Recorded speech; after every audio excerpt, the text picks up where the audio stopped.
Yo, what's good? This your main correspondent, Alan Taylor, and I'm back in the broadcast room yet again. Always with another one, and yes, it is another one out here. So yes, the thing of it is here is we're going up to Pittsburgh, and yes, man, it's a pastor in the church. You know, just imagine this right now. You try to have Sunday service and things, and you're giving your congregation the message, and you have some wild, out of their mind person that comes in there and decides to up a weapon upon you. You know, for no reason, now. You know, it's just that they don't have the mental capacity to actually be a free person on this planet. Like, listen, look. Now,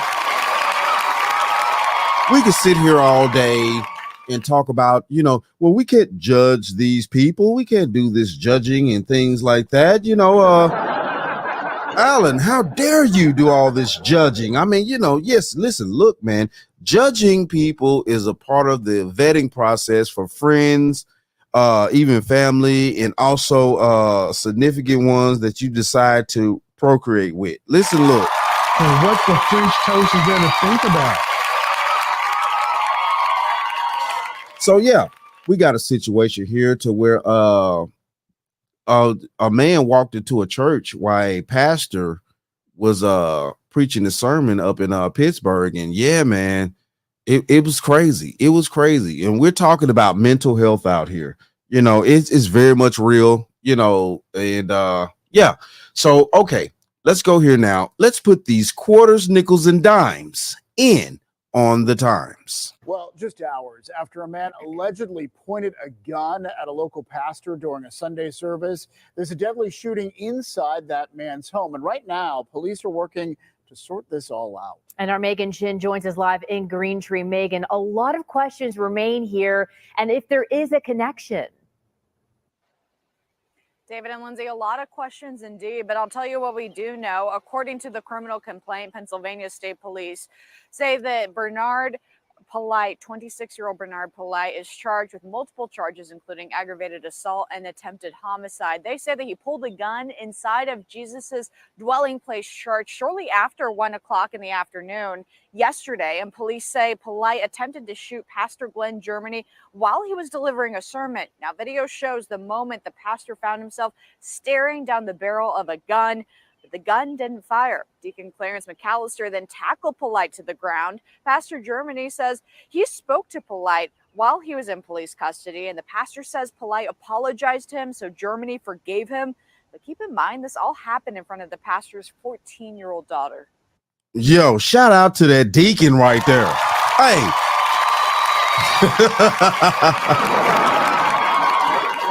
You know what I'm saying? Hey, the deacon said he wasn't going. Hey, I don't know. You know what I'm saying? Deacon may have had some time in the streets himself. God damn it. You can't make this shit up. Can't make this shit up, man. I'm just being honest out here. And what is your damaged muscle head? You stupid? You ignorant, or you just plain old deaf? I think Deacon had some time in the streets with his younger years and stuff like that. And you know what I'm saying? He knew at that moment how to really tackle the situation. It was like, this is not happening. And I thank God, because only God stopped and jammed this gun. This guy was just dealing with spirits, he said, and he came in and he wanted to shoot somebody. Hey, let's talk about this real quick. Let's talk about this. That's not attractive, Pastor. You know what I'm saying? The women of today, they won't like a man like that. He gonna fold up in front of a gun. You know what I'm saying? He gonna fold up in front of a gun. These new age women don't like that. Yeah. They'll look at you. You're not thug enough for me. Oh, he come after you with a gun, you know what I'm saying? You can't just stupid.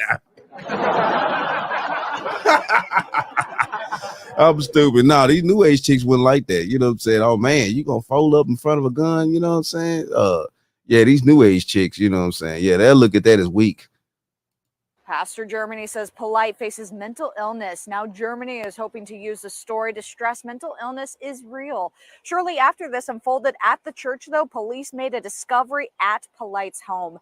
Officers from the Eastern Regional Mon Valley Police Department were called about a shooting along Stokes Avenue around 8 last night. And when police arrived, they found a man shot to death inside of the home. The victim in this shooting has not yet been identified, and it's unclear if Polite is responsible at all for the shooting inside of that home on Stokes. And we do know that the Allegheny County Police Department is leading the investigation into that deadly home shooting. Live.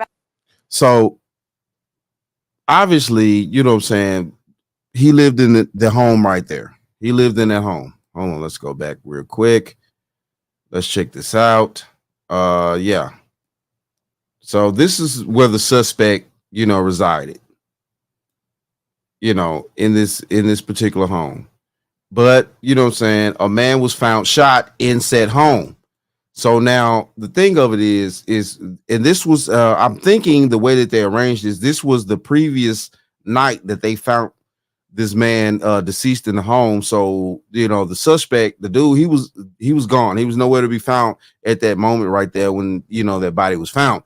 So now he came to the church the next day and he decided to, you know, actually get up there and, you know, make a scene, you know, right there. And this is the problem here. You know what I'm saying? We want to talk about mental health. And yes, I definitely agree that there's a certain amount of mental health that, you know, definitely in the Black community that is going on. I definitely do agree with that. I definitely do agree with that. But, you know what I'm saying, back in the day, things like that used to be called, you know, hold on. Back in the day, we used to have a such thing that was called insane asylums. And let's go here real quick. What are insane asylums?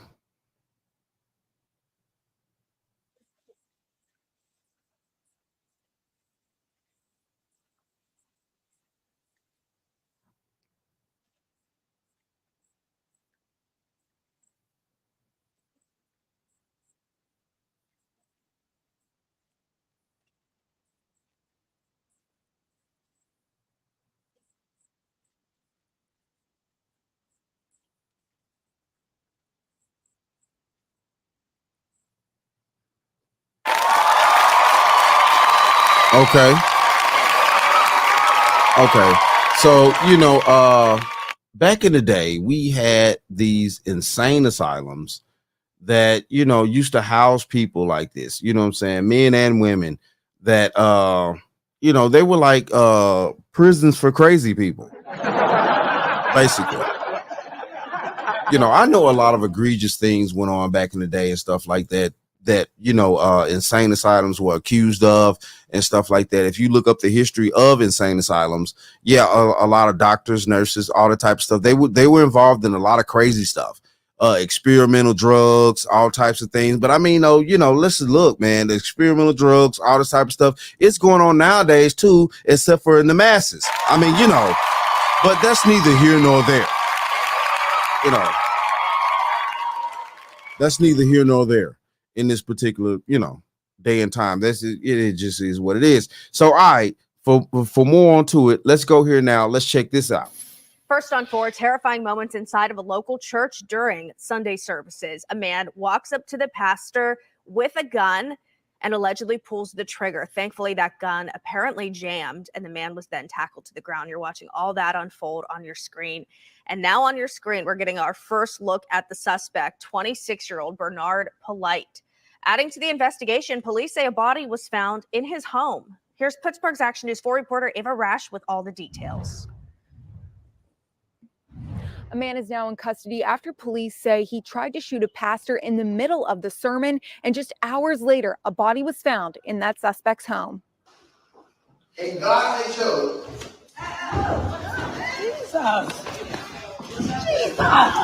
Chilling moments caught on Jesus Dwelling Place Church's live stream yesterday as a gunman walks right up to Pastor Glenn Germany, pulls out a gun, and tries to shoot him. By some miracle, the gun jammed. I'm thankful to God that I'm still here because he definitely pulled the trigger. They had a male come in and confront the pastor with a firearm. Patrons currently have the male held down and the firearm away from him. Clarence McAllister, the church deacon and cameraman, had just enough time to jump into action, taking down the suspect. I'm just grateful that, God seen it, that nobody got hurt, especially when the guy had the gun pointed directly at his head. Police identified the gunman as Bernard Polite from North Braddock. According to the criminal complaint, Polite told investigators God told him to shoot Pastor Germany, and he wanted to go to jail to clear his mind. You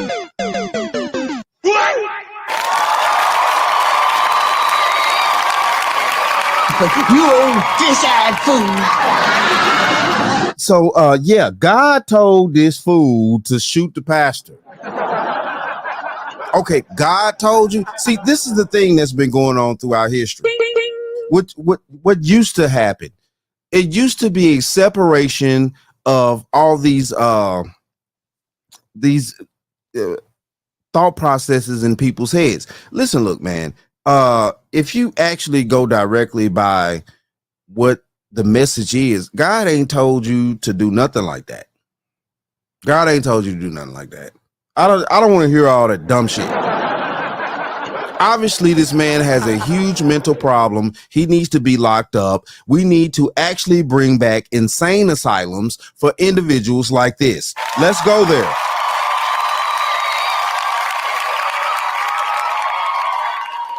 Let's break this down here. I believe, and I really think that prisons are for sane people that decide to do criminal activity. And I believe insane asylums are for people like that, proclaim to hear voices. After you do your tests, after the proper trained doctors do their tests and studies and things like that, I believe that if they figure out that this individual has a true mental deficiency, that, at the end of the day, they're thinking that they're hearing voices or things like that, or they're, overwhelmed by something else that, is making them do things that's out of the normal human spectrum. I believe that we need to bring back insane asylums. I mean, no bullshit. No bull. Yeah. Prisons should be for sane individuals that make a conscious decision that they're going to do a crime, that they're going to actually engage in said things for whatever gain or purposes that they need to have. But, it should be a separation like it was. It just is what it is. That's when the story takes a turn. Just hours later, around 8, the Eastern Regional Valley Police Department was called to the 500 block of Stokes Avenue for a man shot. According to the medical examiner, Derek Polite, who neighbors say is related to Bernard, was found dead inside the home. Investigators say Bernard also lived in that home. Never nothing bad. Right. Nothing bad has ever happened in that home. Never. No domestic violence, no fights, no argument that we know of, that we could ever have heard, or we would have heard it. Neighbors were shocked at the turn of events, none of it making any sense. Benjamin Jordan, who lives right next door, says the two were always nice and there were never issues. I hope it ain't Bernard. That's all. I just hope it ain't him that did that, because he was just such a nice guy, and also Derek. And while neighbors have a lot of questions, at this point, no charges have been filed against Bernard in connection to Derek's death. Bernard didn't seem like that type of guy, but the evidence is looking at him. I mean, it looked like it's him, but I don't know. I can't really say. I'm just hoping and praying it wasn't. And Polite was denied. So my question really is, how did Polite's cousin actually ended up, deleted, in that house? I mean, how did he end up deleted?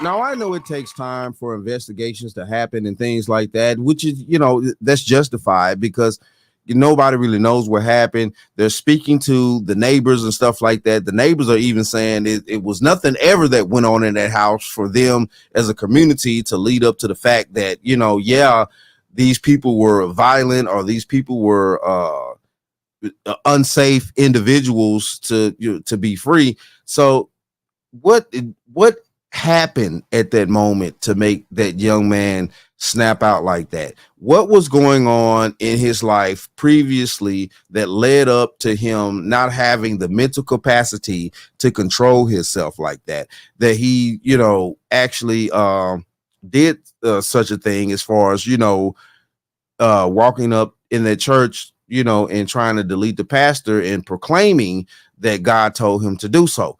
No.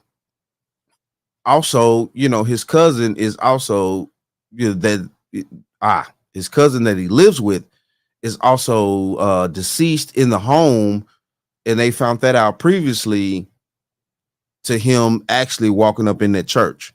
So it's like, what is the biz here? What is the biz? Is this really a mental health situation, or did this man make a conscious decision to do said things? And this is the point that we come to here, that we need to actually understand, and so we can separate the difference between people that are truly mentally ill and people that make conscious decisions to do crazy things. So what the French toast is there to think about? Because it is a difference. You know, it is a difference. And I know we live in a society nowadays where, you know, everybody can claim all this victimhood, male or female. You know, yeah, you know, women can, you know, get away with a lot more of the claiming of victimhood than men can. But at this point right here, we're talking about this dude, you know, a victim or, you know, assailant. We really need to figure this out. And I really hope that they do, and things like that. I hope they actually break this thing down and figure out what this man's mental state was. You know what I'm saying? And if he's out of his mind, you know, they need to do the proper things to put him in the proper place, you know, to keep him locked up in the proper place and not just in a regular prison, you know, out in population with sane people that actually consciously decided to make decisions to do crimes. Yeah. Yeah. But it is what it is, though, man. Hey, shout out to all my subscribers out there. Mad love to y'all. If you're new to the channel, please hit that like, share, subscribe button. Make sure that you ring that bell to be notified whenever I decide to post things. And like I always say, and that, my friends, is the bottom line. That, my friends, is the bottom line.